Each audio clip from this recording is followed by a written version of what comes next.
சரியா? நான் அந்த பொண்ணு கூட நீ வாழாதனா நான் இப்ப வரைக்கும் நான் சொல்லவே இல்ல. அவ கூட நீ வாழ என்னமா எவ்வளவு கோவம் வருது உனக்கு? அப்புறம் நீ தானேமா தப்பு பண்ண. தாலி கட்டியாச்சு, நான் பஞ்சாயத்து பண்ணி சைன் எல்லாம் போட்டு கொடுத்தாச்சு. நான் ஒரு அடா படம் அம்மா மூஞ்சி ஓட்ட படம் ஒரு பழைய படம் என்ன கண்ணு ஓட்டம் என் கூட தான்.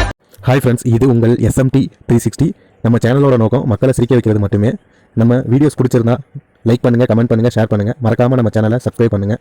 இப்போ வாங்க நம்ம வீடியோக்குள்ள போகலாம். சிரிச்சேன்னு வச்சுக்க, என்ன டிவில பார்த்தாலும் சரி அவ்வளவுதான். நீ சிரிக்காதண்ணா.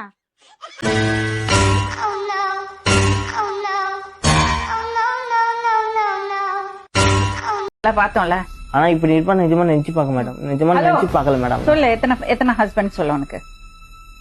மாரிமுத்து பத்தி சொல்லு, செல்வகுமார பத்தி சொல்லு. செல்வகுமார கொஞ்சம் அனுப்புங்களேன்.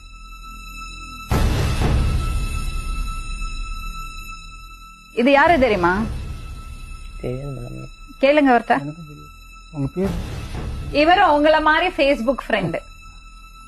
மட்டிக்கினாரு ஒருத்தர் இவரை காப்பாத்தணும் கத்திரி இவரை காப்பாத்தணும் கத்திரி மட்டிக்கினாரு ஒருத்தர் நல்லவரும் அவரு. அவர் வந்து அவரை வந்து நல்லா வச்சு காப்பாத்தணும்னு நினைச்சாராம். இவர் நீங்க யாரும் சொல்லி கொடுங்க.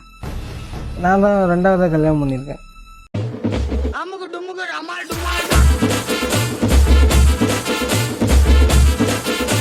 ரம்யா என்ன பாரு, மறுபடியும் கோவம் வருது உனக்கு. என்ன என் வாழ்க்கை வீணடிக்கிறீங்களா? மறுபடியும் அவனுக்கு கோவம் வருது. என்ன பாரு.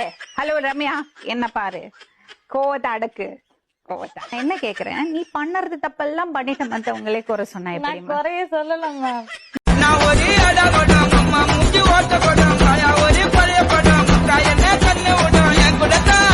நீ தானே மறுபடியும் கல்யாணம் அவர் தான் வேண்டான்னு எழுதி கொடுத்தாச்சு. நான் ஒரே ஒரு விஷயம் மட்டும் கேக்குறேன். அவ சரி இருந்தானா இவன் ஏன் என்கிட்ட வரான்? அதெல்லாம்